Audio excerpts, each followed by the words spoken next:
ભજન છે ને, ભજન એમ નામ સમજાય એવું નથી. અને એમ નામ જો સમજે જતું હોત ને તો બધા ભગત થઈ ગયા હોત ને રોજ લાખ લાખ રૂપિયા લઈ આવતા.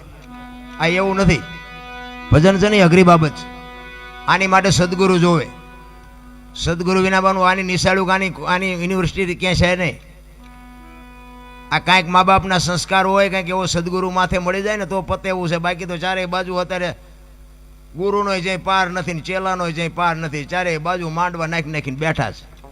આપણને તકલીફ નથી. અને બીજી વાત તમને કહી દઉં, આમાં તમને જે સારું લાગે ને રાખવાનું, બાકી પડ્યું રહેવા દેવાનું. બાકી બીજું કોઈ આમાં ઊંડું નહીં ઉતરવાનું. કારણ કે હું ગમે ત્યાં પ્રોગ્રામમાં જાઉં ને હું મારી મોજ કરવા જ જાઉં છું. આ ખર્ચા તમે કરો છો, આનંદ હું લૂંટીને મારી બેટરી ચાર્જિંગ થઈ જાય. તમને ગમે કે ન ગમે. બધા કહે ને કે ગંગાજીમાં નાહી લઈએ એટલે પાપ બળી જાય. તો ગંગાજીના કાંઠે રહેતા હોય, રોજની ધૂપગા દેતા હોય, એમ બળી જાય. એટલે આ બધું મન મનાવવાની વાતો છે. આ બધી કર્મની વાતો કરે ને, કર્મ આમ ને ફલાણું. આ ભક્તિ કરે એવડે દુઃખી છે, બૂસ મારે એવડે સુખી છે. લ્યો શું કર્મ કરે? અટપટું છે. આ હિમ સમજાય એવું નથી. આ ભાગની બધા વાત કરે, ભવની વાતો કરે. ઓલા ભવમાં આમ ને ઓલા ભવ. હવે કાલની ખબર નથી ને શું ભવની કોડો આ મળ્યો એ ભવ શું થઈ લ્યો. શું આ ભવમાં ઘટે કાંઈ? આપણા ગઢે હોની નોટ નહોતી ભાળી. આ માથે વરસાદ થાય, મારા રામ આમાં જીવતા ન આવડે તો ધક્કો થયો એવું નથી લાગતું? વાહન મકાન રૂપિયા લોટા હવામાં ઉડે, વગર દોડે વાતો થાય. બાપુ મજા કરે એવું છે. પણ જ્યાં જાઉં ત્યાં બધા રોવે જ છે. ધાબુ ફરવું છે ને કે છૂટા નથી ને, બીજા પાસે જાય કે ડોબું વિયાણું દોવા નથી દેતું ને, બીજા પાસે જાય કે હોવ તેડી ગયા વેવાય મોકલતા નથી, બીજા પાસે જાય કે છોકરાને પોલીસ વાળા લઈ ગયા જામીન જડતા નથી. તો આપણે જ્યાં રોવું, આખી દુનિયા રોવે જ છે. અરે મારા નાથની મારે જરૂર છે તો બાપુ દાસી જીવન રોવે, મીરા રોવે, જેઠીરામ રોવે. હે દીનબંધુ દયાળુ, હે પરમ કૃપાળુ પરમેશ્વર, તારી વાહે અમે જીવન ઓળઘોળ. બાપુ એક રામાયણનું પાત્ર સબરી તમે જોવો તો ખરા. એક ભીલની દીકરી, એનો ગુરુ માતંગ ઋષિ, 7 વર્ષની એક ભીલની દીકરી, જેને માણાનો અનુભવ નથી, ગામનો નથી, વેદનો નથી, શાસ્ત્રનો નથી. એના ગુરુએ કીધું કે બેટા અહીં બેહી જા, વેલો મોડો રામ આવશે, તારો ઉદ્ધાર થાય. આ એક જ શબ્દ પકડીને બાપુ બેહી ગઈ. મા બાપ કે પરજા નથી કરતી, શું ગુરુ કે કરવાના હતા? હું તો બાપુ ગમે ત્યાં જાઉં ને, હું ભલામણ બધાને મારી આ એક જ ભલામણ હોય કે તમે વાપરો, ખાઓ, પીવો, મોજ કરો. બાકી માને ને બાપને રોટલા 2 ટાઈમ હારા દેજો. જિંદગીમાં જો મોળો દી ઉગે તમારો ગુલામ થઈ જાવ. બસ મારી આ એક જ. આ તમે માંડવા નો નાખો તો એમ નથી કહેતો કે આવી કથાયું કરાવો, આ મંદિર બંધાવો, મૂર્તિઓ કરાવો ને ગાયું ને ખડ નાખો. એ ગાયોને છે ને ભગવાને મોકલી છે ને ખડની વ્યવસ્થા કરી જ હશે. આપણે મરી જાય સ્થિતિ ગાયોનું શું થાય? આ ગાયું જે કપાવા જાય છે ને એ બંધ કરાવો તો ખડ જ નીર્યું છે. જે જીવ ઈશ્વર મોકલે છે ને એની બધી તૈયારી જ હોય છે. તમારો અને મારો માના ઉદરમાં વિકાસ થતો હોય જન્મ થયા પહેલા બધી વ્યવસ્થા હોય છે. દૂધની વ્યવસ્થા કરી દે, પથારીની વ્યવસ્થા કરી દે, લાલન પાલન કરનારી બધું તૈયાર જ છે. અને 60-80 વર્ષ જીવો અને મરી જાવ ને, એ મરી ગયા પહેલા લાકડા તૈયાર છે, ઉપાડનારા તૈયાર છે, ગોઠવનારા તૈયાર છે, દિવાળી મૂકનારા તૈયાર છે, ઘોંકા મારનારા તૈયાર છે. તો પહેલી ને છેલ્લી 2 તૈયારી હશે તો વટલી તૈયારી નહીં કરી રાખી હોય. પણ આ હું કરું આમાં જેટલાય કહેતા છે આ એમ કર્યું. હું તો એમ કહું છું કે આવા જે ભગીરથ કાર્ય કરે છે ને એને ટેકો ન દો કાંઈ નહીં, પણ નડો નહીં તો ભજન થઈ જાય. અરે જીવવા જેવું. મને તો એમ થાય કે હું તો આમ બજારમાં ક્યારેક નીકળું ને અત્યારે હાજર રાતે તો આમ બજારમાં કૂતરા હુતા હોય ને તો મને એમ થાય કે આમને નિરાયત નથી. એ આપણે રાતીને ખવડાવવું પડે એને છે હાથ. પણ ઘસઘસાટ હુતા હોય, છોકરો પરણાવો છે ને ચૂંટણી લડવી છે ને પૂંછડું અમારું સન્માન ન કર્યું ના કાંઈ લોહી ઉકાળા છે અમને ને કે આપણે જે જોવે એ બધું જોવે છે ને. ખોરાક, હવા, પાણી, ટાઈટ, તડકો બધું આપણને જેમ છે ને એમ જ છે. 84 લાખ યોની છે એવું કે છે.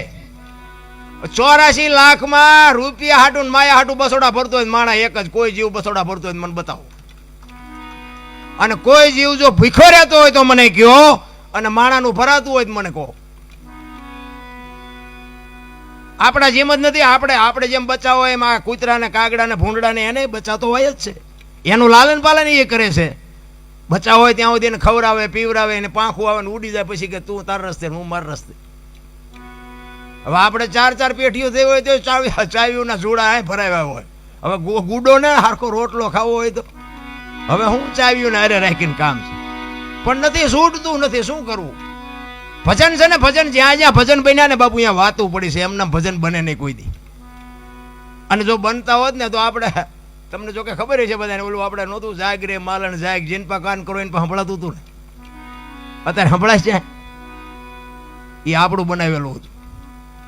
અને આ વાણી બાપુ છે ને હજારો વર્ષથી હાલી આવે. પછી 2 લાખનો કલાકાર હોય તોય ભલે, મારા જેવો હોય તોય ભલે, આ બાપુ અભાવ નથી આવતો. શું કામ? આ હોનું છે, આ ડાલડા નથી, સોખે સોખું છે, એટલે અભાવો નથી આવતો. હજારો વર્ષથી વાણી હાલી આવે, પણ બાપુ તમને હજી એમ થાય કે હજી સાંભળી. આનો અભાવો ન આવવાનું કારણ શું છે? આ સત્ય છે એટલે હાલે છે. નકર આ બાપુ આધુનિક યુગ છે, આ વિજ્ઞાનનો યુગ છે, આ દુનિયા નો હાલવા દે. પણ ભજન મેં કીધું એમ સમજી શકાય એવી બાબત નથી. એના માટે સદગુરુ, હું તમને એક દાખલો આપું કે ભોળાનાથનો દીકરો ગણપતિ અને ગણપતિનું માથું કે ભોળાનાથે કાપ્યું. આખી દુનિયાને ખબર છે, બધા જાણે છે. અને પછી કે હાથીનું લગાડ્યું. આપણે ફોટામાં જોઈએ, મૂર્તિમાં જોઈએ, હાથીનું હોય ને ગણપતિને માથું. તો હું એમ કહું છું, ઓલું કાપ્યું ત્યાં જ નહીં પડ્યું હોય, હાથીનું શું કામ લગાડ્યું હોય છે? વિચારવા જેવું નથી લાગતું? અને માણાના શરીર પર હાથીનું માથું ફિટ થાય તમને કેમ લાગે? પણ છે સાચું, આપણી બુદ્ધિના ચકડા ગઈ ગયા એટલે નથી સમજાતું. નકર જે કાપ્યું હોય અહીંયા જ પડ્યું હોય, તો હાથીનું કાપીને જો સોટાડી શકતો હોય ભોળો નાથ, તો એ પડ્યું હોય ન સોટાડી શકે. આપણી સમજણ ઘટે છે રામ. અને આ સમજવા માટે જ સદગુરુની જરૂર પડે. હું તો આવા પ્રશ્નો તો બાપુ હારા હું અમુક સાધુ ભેગો બેહું ને, હું તો કેટલાય સાધુને કુંભરે નાખી દઉં કે બાપુ આ મને નથી સમજાતું, આનું આમ ચેમ છે. તો કે એ તો નહીં, મને નથી ખબર. હા, હું તો આમ હળવો કોઈ ન હોય ને તારે એમ એમનું નાક જાય. એટલે એકલા બેઠા હોય ને તારે એમ કહું બાપુ આમાં સારું મને થોડુંક મૂંઝવે છે. એ કે જે હોય તું તારું કહીને શું આ કાદો ઉખાડીને તાર કામ છે. તો આપણને ખબર પડે કે તમે જાણો છો ઘણું. અરે રામ ડીંગો ડીંગ હાલે. અત્યારે ભક્તિનું છે ને, ઓલી વાવણી કરે ને, વાવણી 3 પ્રકારની વાવણી થાય. ઊંડું જાય તો ન ઉગે, ઉપર પીડ્યું હોય તો ન ઉગે, બરોબર પીડ્યું હોય ઉગે. ખેડું હોય ને ખબર હોય. તો અમુક સાધુભાઈ આપણે છે ને, હજી અહીંયા જઈને બેઠા ન હોય ને, ત્યાં તો વાર્તા એવું મંડે કરવા. કૃષ્ણ આમ ને રામ આમ ને રામાયણ આમ, પૂછડું આમ, ઢોકળું આમ. આપણે એમ થાય કે ઉપર પીડ્યું ઉગે નહીં. અને અમુક બાપુને આપણે એમ કહે ને કે બાપુ આ એક પ્રશ્ન મૂંઝવાય ગયો ને, કે ભાઈ આ બધી ગહન વાતો તમને ન ખબર પડે. એટલે પછી મને ખબર પડી જાય કે આમનું ઊંડું ગયું જાય ન ઉગે. તમે જુઓ તો અત્યારે બાપુ બોલે તો કોઈ વારો નથી આવવા દેતું. મને તો એટલી ખબર પડે કે માને ને બાપને જાળવી લ્યો, બાકી બધું ગાડું હાલવાનું છે. આપણે કંઈ હાંકી છે એવો કોઈ વ્યામ છે નહીં, અને એવો વ્યામ રાખવો નહીં.